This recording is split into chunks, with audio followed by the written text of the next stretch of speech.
Hello everyone, and sorry I'm late, but it is Friday and I am doing my video. It took me a while to get this one made because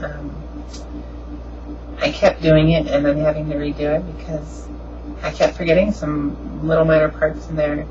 And I was going to edit them in, but then I decided that I wanted to reword it right, and it didn't flow good, so I started to make a new one. And then that one didn't turn out well, so I'm running a little late today, and that's also because they're doing some work to our house, and I didn't exactly have access to my computer the whole day. So with both of those things in conjunction here, I have sort of been slacking, and I apologize for that. I'm going to take my glasses off here because I don't like the glare, and I'm sure you guys don't either. So let's get started here. This week's topic is, what stages did you go through in your pre-transition life? And I have a lot. That's why I had to keep redoing my video, and I kept screwing it up. I would forget something, I'd redo the video, try to edit it in, it didn't flow good, so I'm going to try to get it right this time. One take. I'm going to do it one take. Well, one take now, but one take through the whole way. So let's start at the age of 0 through, let's just go 0 through 5. 0 through 5, I don't really remember much. I remember very little about anything. I guess most people don't. From what I was told, I lived a pretty normal childhood. I guess I wasn't too far out of the norm for a normal, I use that word loosely too, normal boy. Although when I did choose playmates, they happened to be girls mostly. I was tending to be more towards my little friends that were female. So I guess in that way it's similar. But usually, traditionally, I wasn't doing the whole female role when I was playing with them. So I don't know how that worked out, but everyone has their own path, I guess. Frinky poo and cat hair. And so we'll skip ahead between 6 and 8. 6 and 8. 6 and 8 was like my rough time. That was when I started realizing what was going on. I realized, that I didn't have to act a certain way that the girls that I was playing with wanted me to, that I was supposed to play the boy, and I was like, I didn't really feel comfortable in it anymore. I was kind of like, no, this isn't what I want, this isn't who I am, kind of sort of feeling. And I don't really remember much about it, but I do remember, when I think back to what I do remember not wanting, not playing that typical boy role anymore.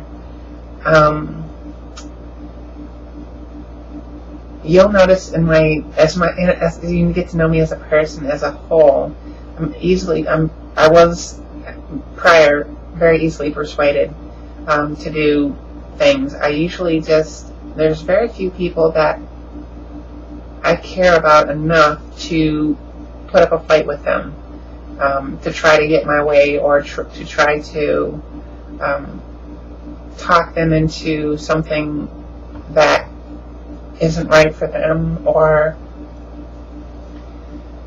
you know what I'm saying, I guess. So I just go with whatever everybody else is doing. And I think that was the point where I started realizing that what I was doing wasn't what I wanted to be doing, but I was going to do it anyway, just because that's what I was told. I do what I'm told a lot.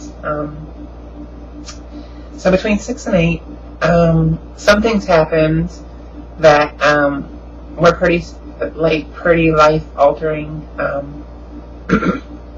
Excuse me. One of the things that happened was my father died when I was 8, and I lived in a fairly large town in Michigan. And wearing the shirt too. I lived in a fairly large town in Michigan with my mom and my stepdad, and my mother was an alcoholic. And when my father died, he died in an even smaller town up north in Michigan. So, in order to get from this larger town, which was south, up to the smaller town, which was north, my mom decides to drive, and she happened to be drunk at the time, and I was in the vehicle with her while she's drunk, and so yeah, that was pretty scary. I do remember that vividly. The car broke down in another small town.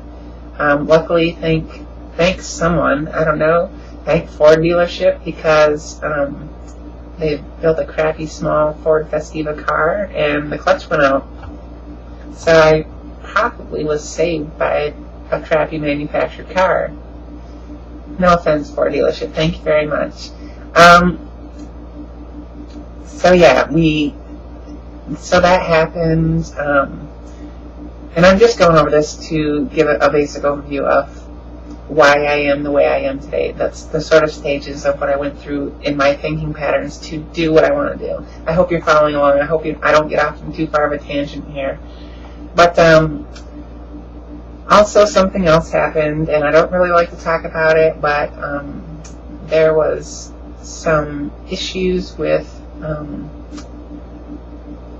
some type of abuse. I'm not going to say what kind, but it was from it was from someone close to me, and so that kind of had an effect on me too, as far as my thinking patterns towards gender and sexuality. And this actually happened around when I was 8 or so, when I lived in this medium to large size town in Michigan. So let's skip ahead to 10, 11. 10 and 11, I know I missed 9. 9's not really that important. It's kind of like, yeah, skip ahead. 10 and 11 is when I start remembering, like actually having a conscious knowledge of what I was doing when I was dressing. But I do, when I think back hard enough, I do remember a bridesmaid's dress down in the basement of where I lived when I was 8 and 9. So I guess that's kind of important. And I do remember wearing that down in the basement. I would sneak off down to the basement, put that on for a while, and I would feel happy and in my own little place.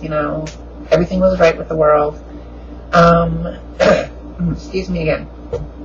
It's the pink lemonade. It's got kind of funny here. Okay, so I'm going to try to talk faster now because I have a lot to go through. So 10 and 11 is when I have a conscious recollection of actually dressing, and I started going a little more into it. I started getting makeup. I started growing my hair longer, and I started collecting shoes. I had a curling iron. I used to curl my hair and do my makeup and all that. Started making my own jewelry because I couldn't afford to buy jewelry, obviously. One of the things is that my grandma had an odds and ends kind of garage sale shop where she had all kinds of little trinkets, and I could make little things, and that's when I started to sew. She had a sewing machine and a bunch of fabric, so I started sewing some of my own clothes, and started making some of my own jewelry out of the trinkets she had. So yeah, so that was an important part in my transition, I should say.